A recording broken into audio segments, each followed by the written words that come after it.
दोस्तों 498A और दहेज के जो भी झूठे मामले हैं दोस्तों, उनको लेकर सुप्रीम कोर्ट का एक बहुत बड़ा जजमेंट आया है। 2024 में आया है और अभी हाल ही में आया है, रिसेंटली आया है दोस्तों। इसमें कोई भी FIR 498A और दहेज से रिलेटेड झूठी FIR है अगर दोस्तों, या फिर चार्जशीट भी दाखिल कर दी गई है दोस्तों, तो उसे हाई कोर्ट से बहुत ही आसानी से रद्द कराया जा सकेगा दोस्तों। और ये जजमेंट आया है सुप्रीम कोर्ट का दोस्तों। आज हम लोग इस वीडियो में इसी जजमेंट को समझने वाले हैं। अगर किसी भी तरीके से, कई सारे मेरे व्यूवर्स का भी सवाल रहता है, अगर आपका भी कोई केस चल रहा है, झूठा मुकदमा चल रहा है या दर्ज कराया गया, तो अब उसे हाथों हाथ कैसे निपटा सकते हैं, खत्म करा सकते हैं चार्जशीट दाखिल होने के बाद में। फॉर मतलब FIR दर्ज हो गई है, कार्रवाई चल रही है, और अगर चार्जशीट भी पेश हो गई है उसके बाद में भी आप उस FIR को खत्म करा सकते हैं दोस्तों। जय हिंद, नमस्कार, मैं एडवोकेट आशीष मिश्रा। लाइक कर दीजिएगा, शेयर कर दीजिएगा, सब्सक्राइब कर दीजिएगा, ताकि इन्फॉर्मेशन और लोगों को मिल सके दोस्तों।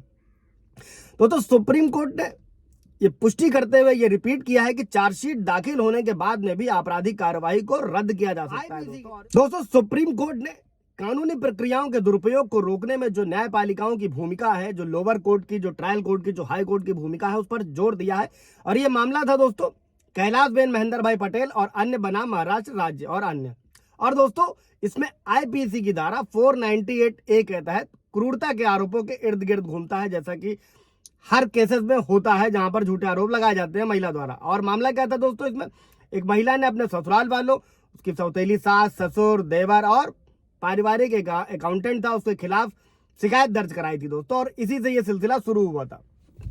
पत्नी यानी कि महिला ने उन सभी पर क्रूरता, दहेज की मांग, शारीरिक शोषण का आरोप लगाया। हालांकि उनके पति इस मामले में पक्षकार नहीं थे, लेकिन मार्च 2013 में IPC की कई धाराओं के तहत प्रथम सूचना रिपोर्ट यानी कि FIR दर्ज करी गई थी दोस्तों। और उस बाद में क्या हुआ दोस्तों कि आरोप पत्र यानी कि चार्जशीट दाखिल किए जाने के बाद में क्या किया, अपीलकर्ताओं ने ये तर्क देते हुए FIR को रद्द करने की मांग करी थी कि ये पारिवारिक संपत्ति विवाद पर आधारित थी, ना कि वास्तविक क्रूरता पर। और बॉम्बे हाईकोर्ट ने क्या किया दोस्तों, उनकी याचिका को यानी कि पति और ससुराल वालों की याचिका को खारिज कर दिया दोस्तों, जिसके बाद वो उन्होंने सुप्रीम कोर्ट में अपील करी।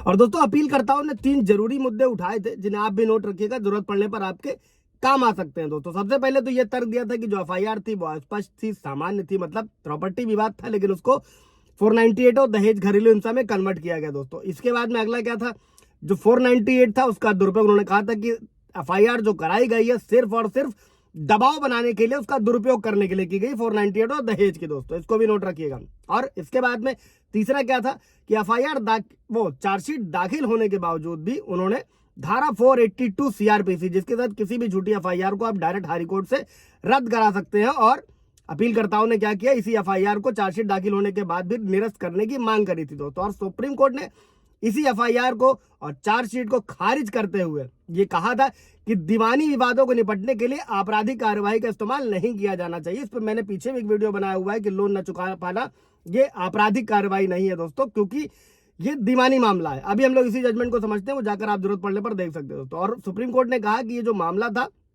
वो पारिवारिक संपत्ति विवाद था, जिसमें शिकायतकर्ता यानी कि पत्नी ने चल रहे दीवानी मुकदमे में अपीलकर्ताओं पर दबाव बनाने की कोशिश करी परिवार वालों ने, और इसी के लिए उसने ऐसा किया। और कोर्ट ने इस तरह के दुरुपयोग को रोकने के लिए न्यायपालिका के कर्तव्यों पर जोर दिया। मतलब डायरेक्शन हमेशा से सुप्रीम कोर्ट के दिए जाते रहे हैं, सुप्रीम कोर्ट की ओर से, फैमिली कोर्ट और हाई कोर्ट के लिए दोस्तों। और ये कहा कि ये जो मामला है ये बहुत ही छोटा है और सबूत भी नहीं है, इसीलिए चार्जशीट दाखिल होने के बाद में आपराधिक कार्रवाई को रद्द कर दिया दोस्तों। और इसमें कई सारे सुप्रीम कोर्ट ने रेफरेंस भी दिए, चार्जशीट दाखिल होने के बाद में मुकदमे को रद्द भी किया। और एक और केस था जोसेफ साल्वा राज, ये बनाम गुजरात राज्य, और आनंद कुमार मोहट्टा बनाम राज्य सहित। जजमेंट आप लोगों को चाहिए होगा दोस्तों तो मिल जाएगा। इन सभी का भी रेफरेंस दिया और इस आपराधिक कार्रवाई को रद्द कर दिया जो पत्नी ने अपने पति पर झूठे मुकदमे दर्ज कराए थे। इनसे रिलेटेड कोई सवाल जवाब होगा दोस्तों तो कमेंट में पूछ लीजिएगा, क्लियर कर दिया जाएगा। Thank you.